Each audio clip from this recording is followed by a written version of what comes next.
हाय, आपके साथ मैं हूँ Surabhi Sharma. India TV YouTube channel subscribe करिए, बेल आइकन दबाएं। नमस्कार, मैं हूं पंकज भार्गव। आज 2022 में उत्तर प्रदेश चुनाव का एजेंडा सेट हो गया। योगी आदित्यनाथ और अमित शाह आज दो प्रमुख तीर्थ स्थानों पर गए, हिंदू रीति नीति से पूजा अर्चना की। आपको लगता होगा कि यह सब चुनाव के लिए है, मगर उत्तर प्रदेश चुनाव को लेकर पक्की खबर आई है। बीजेपी धर्म के मुद्दे पर चुनाव नहीं लड़ने जा रही है। सवाल है कि धर्म नहीं तो क्या, जाति नहीं तो क्या? यूपी के सारे सियासी सवालों के जवाब इस रिपोर्ट में आपको मिलेंगे।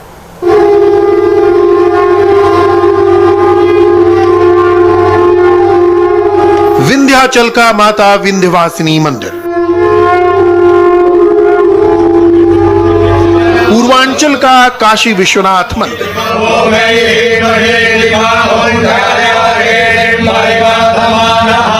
और अवध क्षेत्र में अयोध्या का श्री राम मंदिर।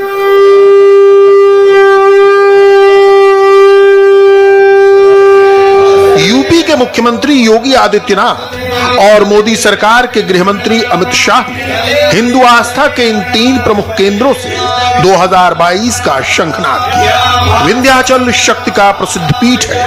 काशी में सावन का पवित्र महीना चल रहा है। बाबा की नगरी में हर हर महादेव का नारा गूंज रहा है और रामलला की अयोध्या में भव्य राम मंदिर का निर्माण हो रहा है।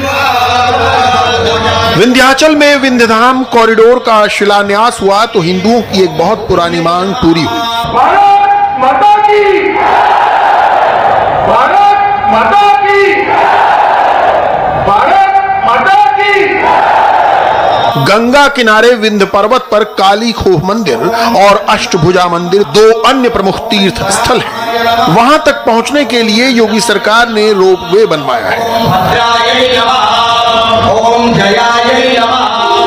350 करोड़ की लागत से विंध्य कॉरिडोर जब बनकर तैयार होगा तो माता विंध्यवासिनी मंदिर की शोभा 100 गुना बढ़ जाएगी। मंदिर के चारों ओर का अतिक्रमण दूर किया जाएगा और गंगा तट से लेकर मंदिर तक के रास्ते का सुंदरीकरण होगा।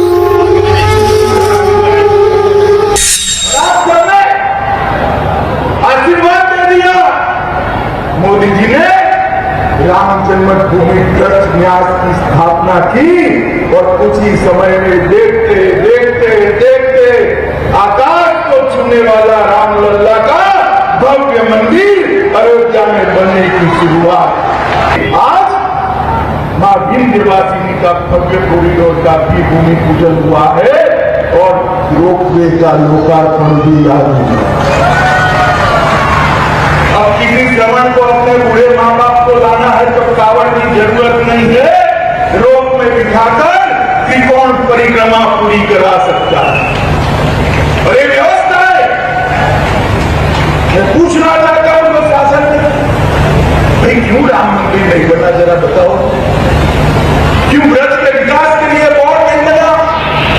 क्यों चित्रकूट धाम जहां भगवान श्री राम 11 साल से ज्यादा समय में है, उसके विकास के लिए बहुत क्यों नहीं बना? क्यों मां विंध्यवासिनी का कॉरिडोर नहीं हुआ? क्योंकि आप वोट बैंक की राजनीति से डरते थे। Bharatiya Janata party vote bank की राजनीति से नहीं डरती। काशी में नरेंद्र मोदी ऐसा ही कॉरिडोर बनवा रहे हैं और राम की नगरी में नई अयोध्या बसाने का काम खुद योगी आदित्यनाथ ने अपने हाथ में ले रखा है।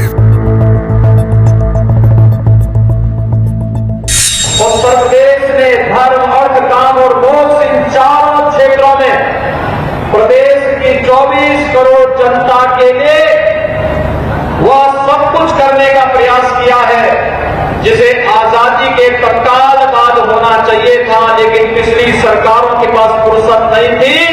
भारतीय जनता पार्टी की सरकार के पास फुर्सत थी, उस प्रकार का विजन था और आदरणीय प्रधानमंत्री के, आदरणीय गृह मंत्री जी का मार्गदर्शन है। क्या वो सभी कार्य एक एक करके सुलझते हुए दिखाई दे रहे हैं।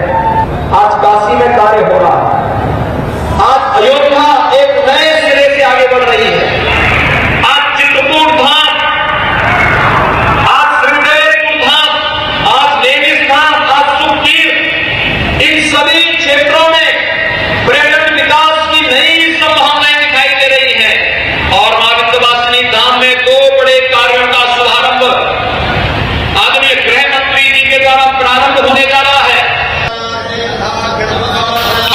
कीजिए विंध्य कॉरिडोर शिलान्यास के कार्यक्रम में केंद्रीय मंत्री अनुप्रिया पटेल की मौजूदगी पर।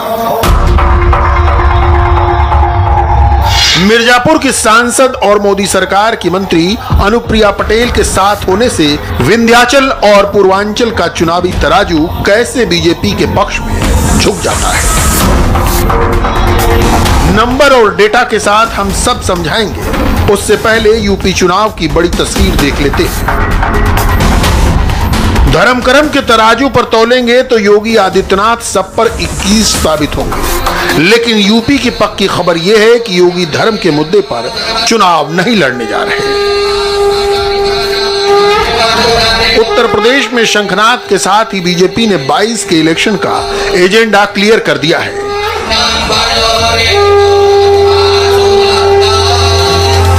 आने वाले चुनाव में यूपी में बीजेपी लॉ एंड ऑर्डर को मुद्दा बनाएगी।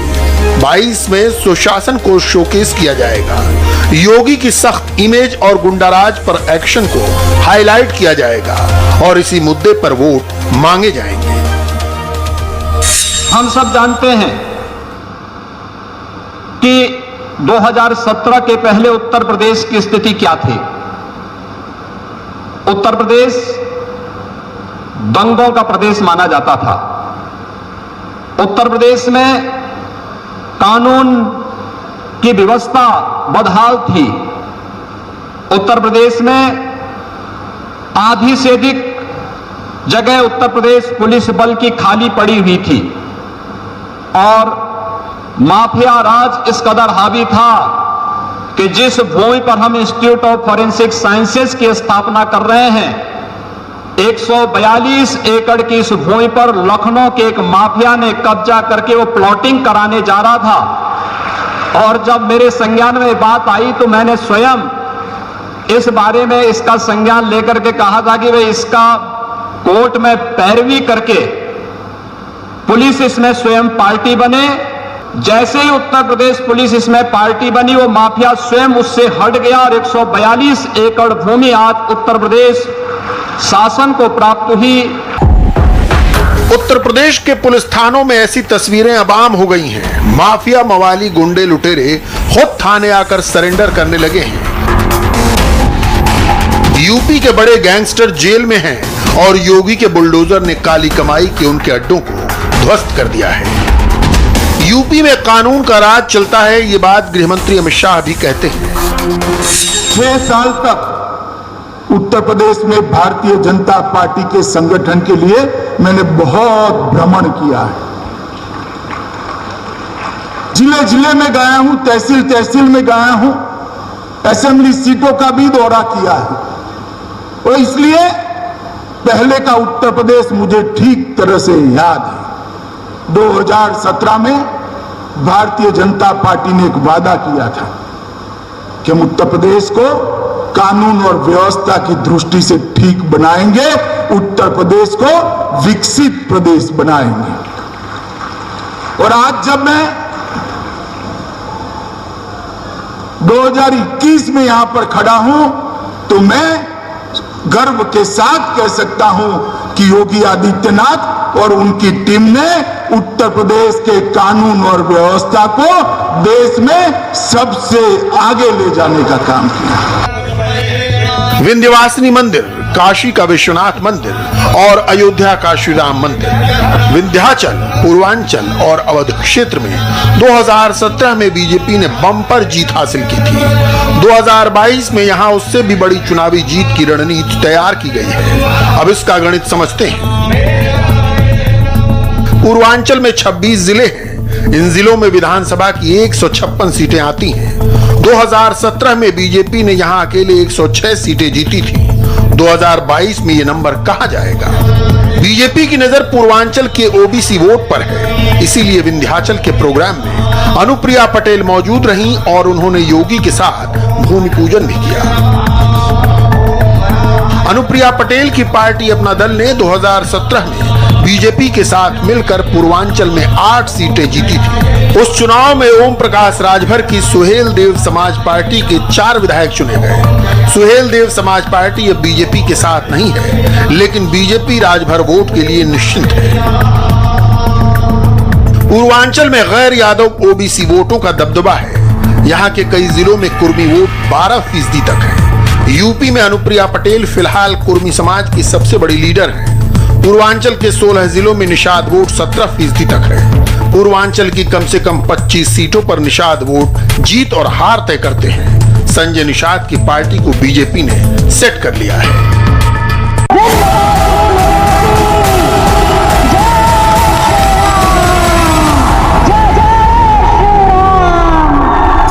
2014 से 2017 के बीच जिन्होंने यूपी में अमित शाह की वर्किंग स्टाइल को देखा है, उनको मालूम है कि अमित शाह एक एक सीट की मार्किंग करते हैं। निषाद वोट के लिहाज से गोरखपुर शहर, गोरखपुर ग्रामीण, पिपराइच, कैंपियरगंज, चौरी चौरा, सहजनवा और बांसगांव सबसे अहम है। यहाँ 5 लाख से अधिक निषाद वोटर हैं। इनके अलावा मिर्जापुर, संत कबीर नगर, महाराजगंज, कुशीनगर, बलिया, गाजीपुर, जौनपुर, भदोही और चंदौली सीटों पर भी निषाद वोटों का तगड़ा असर है। यूपी से आज एक और पॉलिटिकल हेडलाइन आई। बीएसपी के ओबीसी नेता सुखदेव राजभर ने मायावती की पार्टी से इस्तीफा दे दिया और अपने बेटे कमलाकांत राजभर को अखिलेश यादव के हवाले करने का ऐलान कर दिया।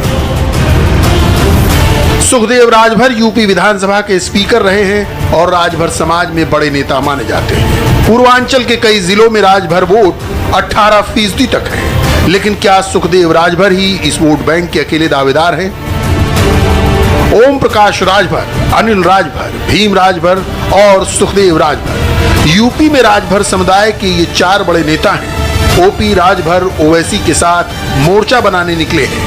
अनिल राजभर योगी सरकार में मंत्री हैं। भीम राजभर बीएसपी के प्रदेश अध्यक्ष हैं और सुखदेव राजभर अब अखिलेश के भरोसे हैं। अगर जाति को ही वोटिंग पैटर्न का एकमात्र आधार माने तो राजभर वोट 4 हिस्सों में बटेंगे। लेकिन यहाँ ये याद रखना होगा कि जब नरेंद्र मोदी चुनाव मैदान में आएंगे तो पहले के सारे समीकरण बिगड़ जाएंगे। मोदी और योगी दोनों पूर्वांचल से हैं। 22 में मोदी का नाम होगा, योगी का काम चलेगा। बीजेपी को लगता है कि लॉ एंड ऑर्डर के मुद्दे पर चुनाव जीतना आसान होगा। हम सब जानते हैं उत्तर प्रदेश के अंदर इस दौरान पेशेवर माफिया और गैंगस्टर से 1584 करोड़ रुपए की संपत्तियां भी उनकी जब्त करते हुए उत्तर प्रदेश सरकार ने प्रदेश के अंदर पेशेवर अपराधी और माफिया जो कभी सत्ता के सरपरस्त रह करके कानून को ठेंगा दिखाने का कार्य करते थे, आज उन सब के अंदर कानून के प्रति एक भय देखने को मिलता है। आम नागरिक भय मुक्त वातावरण में आगे बढ़ता हुआ दिखाई देता है और बहन और बेटियां अपने आप को सुरक्षित महसूस करती हैं। याद कीजिए पिछले साल का बिहार चुनाव। 10 लाख नौकरियों का वादा करके तेजस्वी यादव ने आरजेडी के लिए माहौल बना दिया था। लेकिन जब नरेंद्र मोदी ने लालू और राबड़ी के जंगल राज की याद दिलाई तो सियासत की हवा 180 डिग्री घूम गई। यूपी में अभी जो भी हवा है वो योगी के लिए है। पहले जिला पंचायत अध्यक्ष चुनाव, फिर ब्लॉक प्रमुखों के चुनाव में योगी ने बैक टू बैक जीत दर्ज की है। जिला पंचायत अध्यक्ष चुनाव 75 सीटों में 67 पर जीत, योगी का स्ट्राइक रेट 89%। ब्लॉक प्रमुख चुनाव 825 में 648 सीटों पर जीत, योगी का स्ट्राइक रेट 79%। धर्म और जाति किसी भी तरह से कैलकुलेट कर ले, यूपी में योगी का पलड़ा भारी लगता है। योगी के विरोधी बीजेपी में गुटबाजी की कहानियां सुनाते हैं, लेकिन अमित शाह ने साफ कर दिया कि योगी ही वर्तमान है और योगी ही यूपी के भविष्य है।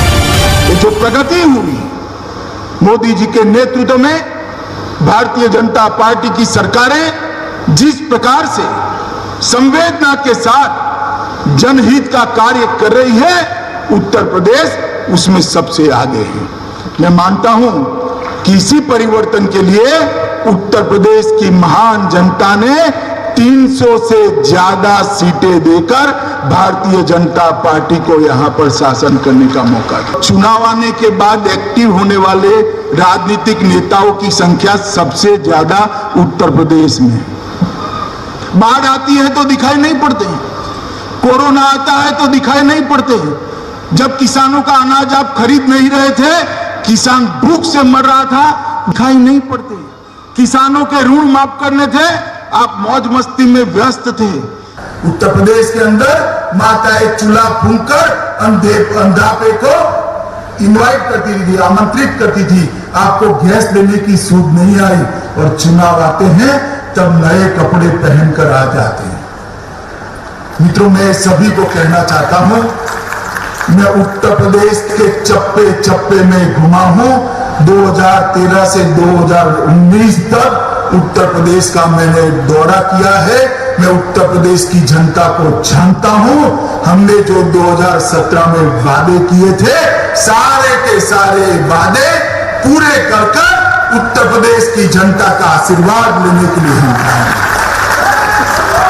और जो सपने देख रहे हैं उनको मैं कहना चाहता हूं कि भैया फिर से एक बार करारी हार का मन बना लो। यहां भारतीय जनता पार्टी की प्रचंड बहुमत से सरकार बनी। योगी को टक्कर देने के लिए कांग्रेस ने प्रियंका गांधी को चुना है। प्रियंका ने 3 दिनों के लिए यूपी का दौरा किया और फिर दिल्ली आकर बैठ गई। मायावती पिछले 2 साल से ग्राउंड पर नहीं आई है। सतीश मिश्रा के भरोसे ब्राह्मण वोटों को रिझाने में एनर्जी लगा रही है। अखिलेश यादव की सारी कोशिश बात पर है कि 22 में मुसलमान वोट न बटे और यादव एकजुट होकर वोट करें। योगी 1 विरोधी 3 यूपी में विरोधियों की लड़ाई नंबर 2 बनने की है, क्योंकि योगी के रहते उत्तर प्रदेश में मुख्यमंत्री की वैकेंसी नहीं है। हाय, आई एम सुरभि शर्मा। खबरों से अपडेट रहने के लिए India TV YouTube channel subscribe करिए, साथ में बेल आइकन जरूर दबाएं। जुड़े रहें इंडिया टीवी के साथ।